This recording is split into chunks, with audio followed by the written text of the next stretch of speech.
José María Narváez. José María Narváez, 1768, August 4, 1840, was a Spanish naval officer, explorer, and navigator notable for his work in the Gulf Islands and lower mainland of present-day British Columbia.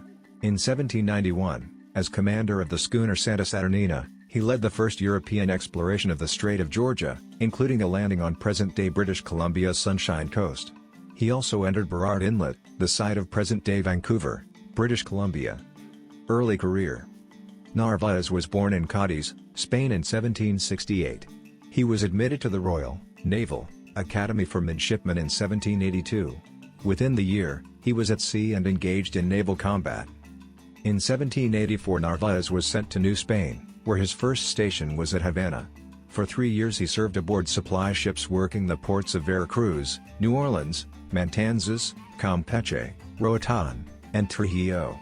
In November 1787, he was promoted to Segundo Piloto Habilitado, qualified second pilot, piloto in Spanish being equivalent to master in English, and reassigned to San Blas, at the time the main Spanish naval base on the west coast of Mexico. He arrived in early 1788. Within the month, he sailed north as a pilot to Gonzalo López de Haro, commander of the San Carlos. 1788 Voyage to Alaska. Responding to Russian activity in Alaska, the Spanish government began sending ships to investigate and assert sovereignty. The effort was based almost entirely out of the port of San Blas.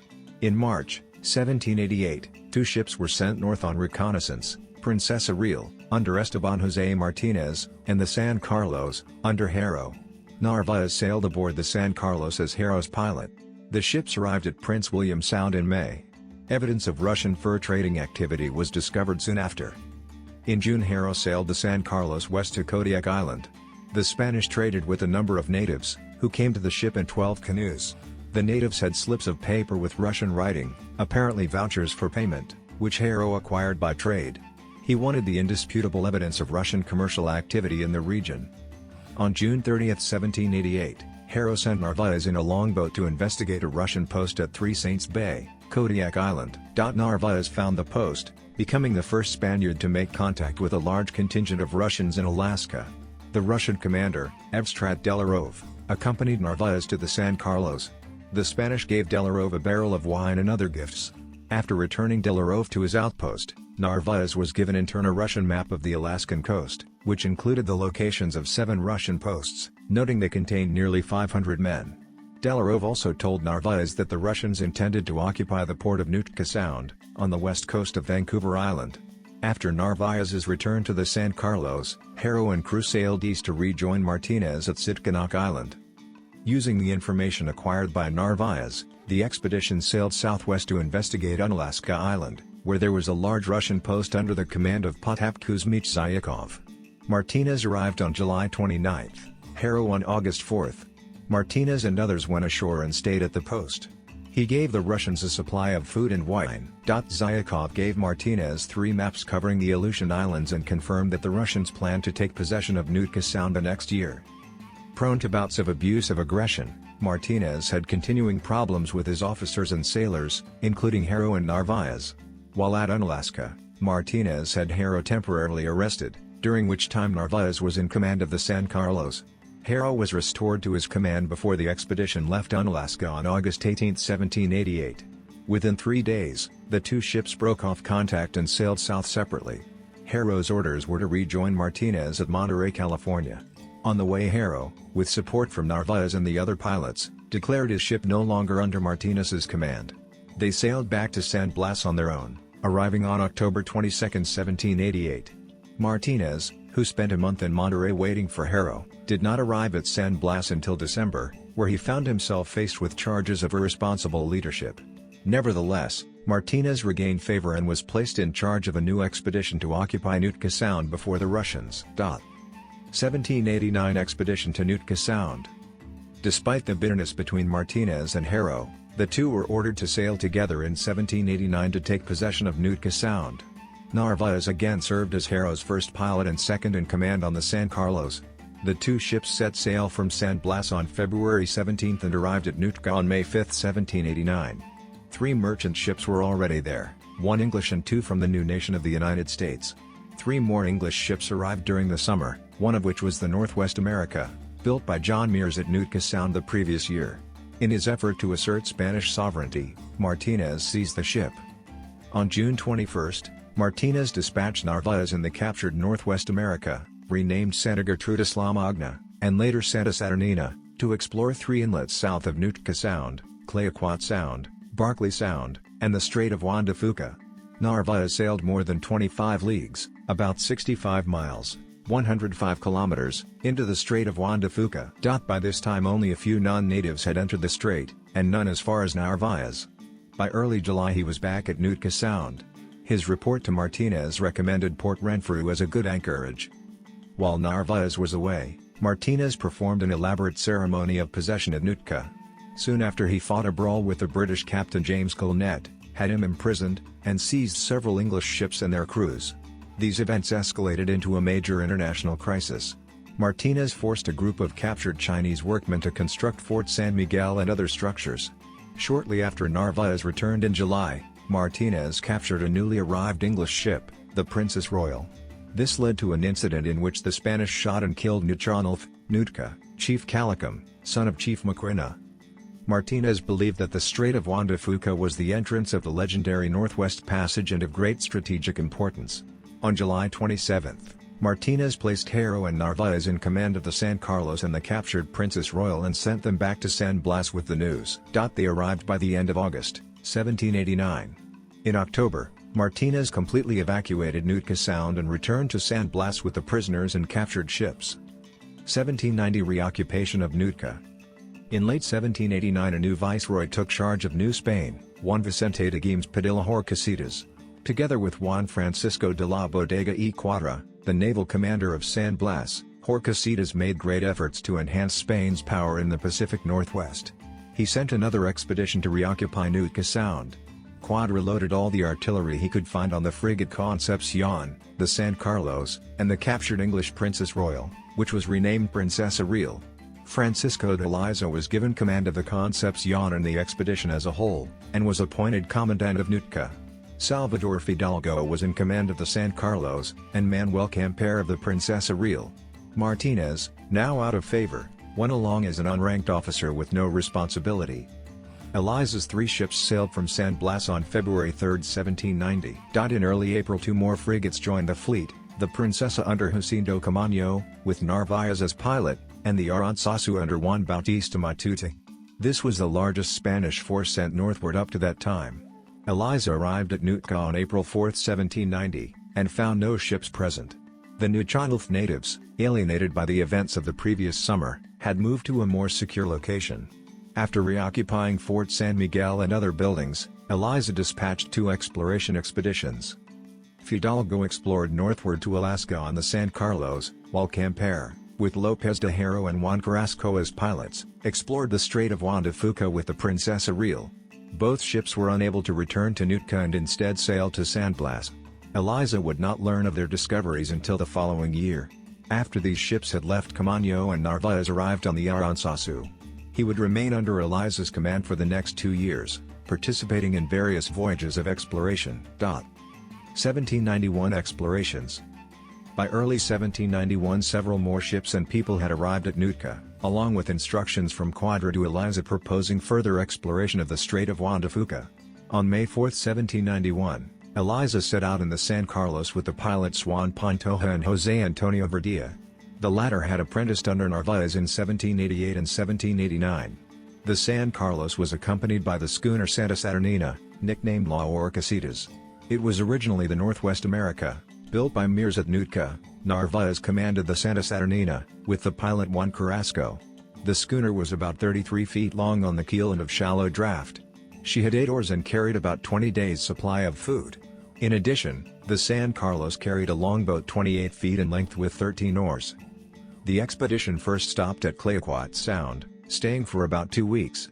Narváez and Carrasco spent a week exploring the inner channels, and another week collaborating on a chart of the sound, which they called Puerto Clayoquot. While Narváez was busy with this work, Eliza made friends with Chief Wicanish.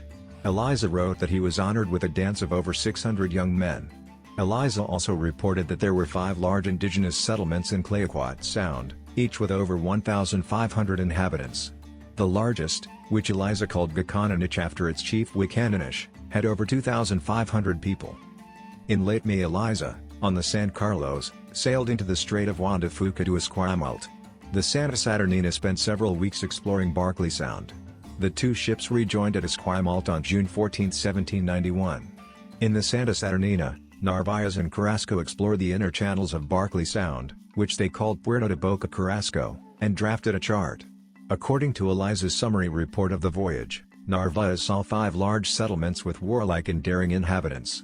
On 2 occasions Narváez's ship was attacked by groups of about 200 men, but he held them in check by means of some cannon shot. The natives were surprised to see the schooner and, according to their explanations, had never seen a vessel inside. In mid-June, with the expedition based at Esquimalt, which the Spanish called Cordova after one of their cities, Eliza instructed Pantoja to explore Haro Strait with the Santa Saturnina and the longboat. Assisted by Narváez, Carrasco, and Verdilla, he entered the strait and passed between Vancouver Island and San Juan Island to reach Pender Island.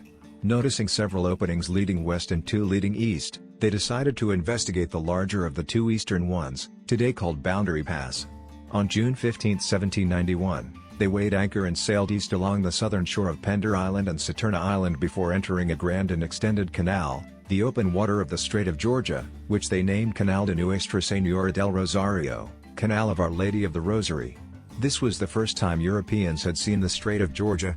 The Spaniards believed they had found the legendary inland sea of the North American continent, and that it probably connected, somehow, to Hudson Bay or the Mississippi River.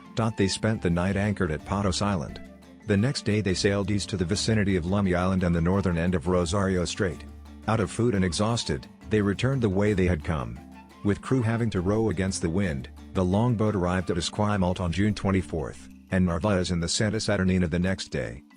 Eliza moved his base of operations to Puerto de Cuadra, present-day Port Discovery, on the south side of the Strait of Juan de Fuca. Eliza and the San Carlos remained there, while the Santa Saturnina and the longboat, under Narváez with Carrasco as pilot, set out to explore Rosario Strait and the Strait of Georgia more fully. Narváez set out on July 1, 1791. Passing through Rosario Strait, which he called Canal de Fidalgo, Narváez surveyed Guimes Island, Islas de Guimes, Cypress Island, San Vicente, and Lummi Island, Pacheco, explored Padilla Bay, Sano Padillo, and Bellingham Bay, Sano Gaston, and anchored in Chuckanut Bay, Puerto Socorro, before heading north into the Strait of Georgia. He anchored in Birch Bay, Puerto del Garzón, and Drayton Harbor, Punta de San Jose, and sailed west across Boundary Bay to round Point Roberts. Narváez thought Point Roberts was an island, Isla de Zapata, and that the inland sea extended far to the northeast. Carrasco later made a map showing a large inlet called Boca de Florida Blanca, also Canal de Florida Blanca, which included Boundary Bay and extended north to about Burrard Inlet. After rounding Point Roberts, Narváez sailed several miles from the shore through the discharge of the Fraser River. He noted the water was more sweet than salt, but mistook the land between the mouths of the rivers as low-lying islands in the imagined Boca de Florida Blanca. He anchored off Point Grey, which he also took to be an island, Isla de Longara. While at anchor off Point Grey, the ship was visited by a number of Musqueam men in canoes who traded food, water, and firewood for pieces of copper and iron. The Spaniards noted their language was quite different from that of the Nootka, with which they were familiar. The Musqueam indicated the Strait of Georgia continued north for a great distance. One of Narváez's crew bought a young native boy. From him the Spaniards learned that many Indians regularly came to the Musqueam on horseback, from a flat country in the northeast, to trade iron, copper, and blue beads for fish. The Spaniards did not visit the Musqueam village, but anchored 2 miles offshore.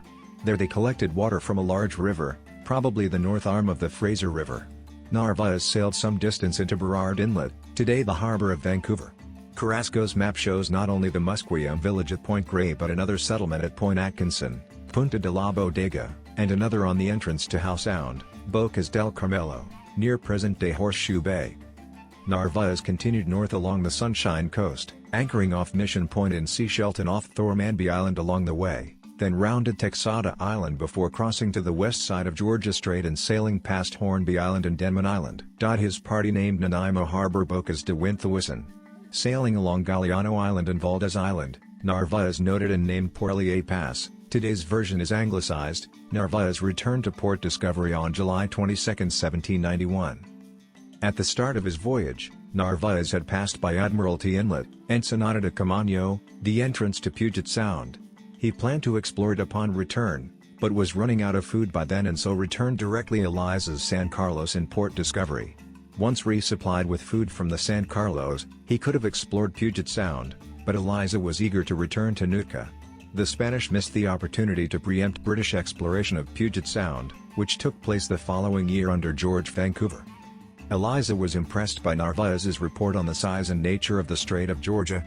Because numerous whales had been seen in the Strait of Georgia, but few in the Strait of Juan de Fuca, Eliza correctly speculated that the strait had a second connection to the ocean. Eliza also came to suspect, again correctly, that Nootka Sound was not on the mainland, but rather on an island. Narváez had been unable to explore all of the Strait of Georgia. Although Eliza knew further exploration was important, by the time Narváez returned to Port Discovery, Eliza and many of his sailors were sick. He abandoned more exploration to return to Nootka. Eliza transferred Narváez to the San Carlos and gave Juan Carrasco command of the Santa Saturnina for the return voyage. Sailing west, the ships found Port Angeles on August 2, 1791. They reached Neal Bay on August 7. From there the San Carlos, with Narváez on board, returned to Nootka Sound, arriving on November 9. Carrasco, however, was unable or unwilling to beat upwind to Nootka and instead sailed the Santa Saturnina south to Monterey, California, arriving there on September 16, 1791. Alessandro Malaspina was in Monterey at the time, having arrived 5 days earlier. Malaspina, a powerful figure of the Spanish Navy, was thus the first beyond Eliza's crew to learn about the discovery of the Strait of Georgia. Malaspina immediately recognized the strategic importance of further exploration. Shortly after meeting with Carrasco, Malaspina sailed to San Blas in Acapulco. There he arranged for two of his own officers, Dionisio Alcalá Galeano and Cayetano Valdez, to take command of two ships to fully explore the Strait of Georgia. As commander of the expedition, Eliza eventually received credit for most of the discoveries made during the 1791 journeys. Narváez commanded the ship and made the actual voyages of discovery. Mexican War of Independence. In 1810 rebellion broke out in Mexico, spreading rapidly and becoming the Mexican War of Independence. By the end of 1810, rebel forces had captured Guadalajara, the capital of Jalisco, with little resistance. Soon the revolt spread west into Nayarit, the location of the Spanish naval port of San Blas. After capturing the capital city of Tepic, by late November 1810, a rebel army led by Father José María Mercado was heading for the poorly defended San Blas. Numerous royalists and other non-revolutionaries had sought refuge at the naval base, where there was a military garrison and the chance to escape by sea. Narváez arrived at San Blas on November 1, 1810, in command of the frigate Activo. Within days he was ordered by Commander Lafayette to arm the ship for war and supplies in case a retreat was required. The total force assembled at San Blas numbered a few hundred, mostly Spanish merchants and other elite Peninsular Reoccupines who had fled the rebellion. By contrast, most of the townspeople favored the rebels. The three naval ships were the San Carlos, Activo, and Concepcion, in addition to two merchant ships and a number of smaller vessels. Numbering in the thousands, rebel forces surrounded San Blas and issued terms for surrender. On November 30, the commander Lavayan and the 9 other naval officers decided to surrender. Narváez thought the Spanish position was hopeless. The next morning Lavayan capitulated and San Blas fell into rebel hands. Within a month of the fall of San Blas, the revolutionaries suffered severe defeat near Guadalajara. In the aftermath, the Royalist army regained control of Tepic and San Blas, among other areas. In February 1811 Narváez, Lavayan, and 9 other officers were brought before a military tribunal, on charges of having failed to defend San Blas. All the officers were found guilty of treason, but they were cleared of most of the charges and restored to duty. Continuing to serve the Spanish Navy, Narváez made repeated attempts to remove the stain on his reputation. As a native of Spain, Narváez was classified as a member of the elite colonial class known as Peninsulares, meaning from the Spanish Peninsula, or Gachapines. Having made Mexico his home, he became increasingly interested in the goals of the revolutionary movement. Insurgents repeatedly raised revolt and violence in various regions. Overall Narváez remained a royalist and continued to serve the Navy. He was put in charge of a round-trip voyage to the Philippines, then under Spanish rule, in 1813 to 1814. In 1815 Narváez took part in a blockade of the rebel stronghold of Mescala Island and Lake Chapala, near Guadalajara. Royalist forces attempted and failed to take Mescala Island at least 4 times, taking significant losses in the process. The Spanish commander was Brigadier José de la Cruz, who had also led the military tribunal that found Narváez guilty of treason in 1811. Having failed to take Mescala Island, Cruz conducted a scorched earth campaign around the entire lake. Late in 1816 the rebels on Mescala Island finally surrendered. During 1817 and early 1818 Narváez was mapping the province of Jalisco, including charting Lake Chapala. He also surveyed a new road to Guadalajara. On March 20, 1818, he was promoted to alferez de navio in recognition of his service during the Lake Chapala campaign. By 1818 Royalist forces had pacified nearly all of New Spain, and the revolutionary movement collapsed. In 1821, however, the young Royalist captain Agustín de Iturbide formed a partnership with the rebel general Vicente Guerrero. They created a common army and within the year marched into Mexico City and proclaimed independence. Mexican Navy. With the end of Spanish rule, Narváez decided to remain in Guadalajara with his family. He accepted retirement from the Spanish Navy. In 1821 he was elected Guadalajara's provincial deputy to the new Mexican government under Iturbide. When the Mexican Navy was created in late 1821, Narváez was appointed Teniente de Fragata, frigate lieutenant, a rank higher than Narváez was likely to have achieved in the Spanish Navy. In 1822 Narváez was given command of the San Carlos. He sailed from San Blas to Baja California and Alta California on a mission to install Mexican commissions and councils in both provinces. By the time he returned to San Blas in March 1823, Iturbide had been overthrown. A new government was set up under Antonio López de Santa Anna. Narváez was appointed commandant of the Department of San Blas, a position he kept until 1827 when the post was suspended due to funding cuts. In 1824 and 1825 Narváez was given command of the Mexicana to survey and map the coast between the ports of San Blas and Manzanillo. In April 1825 he was promoted to Capitán de Fragata. Later that year, he created maps of the border areas between Louisiana and Texas for the government. In 1826 he became a founding member of an Institute of Science, Literature, and the Arts in Mexico. After 1827 Narváez's naval position was eliminated, but he continued to work for the Mexican Navy in various capacities, including making numerous maps. He retired in 1831 at the age of 63 and settled in Guadalajara, where he lived on a meager pension. In retirement he continued to make maps, including the first official map of the state of Jalisco. Death. Narváez died on August 4, 1840, in Guadalajara, Mexico. His date of birth varied in the historical record. Late 20th century historian Jim McDowell musters supporting documentation for settling on 1768. Memorials. In January 2009, the district municipality of Sechelt, on British Columbia's Sunshine Coast, erected an historical marker to honor the explorations of Narváez in Georgia Strait in 1791. It is at the south end of the Davis Bay seawall, near the spot where he became the first European explorer to set foot on the mainland coast of present-day British Columbia. Set foot on the mainland coast of present-day British Columbia. Set foot on the mainland coast of present-day British Columbia. Set foot on the mainland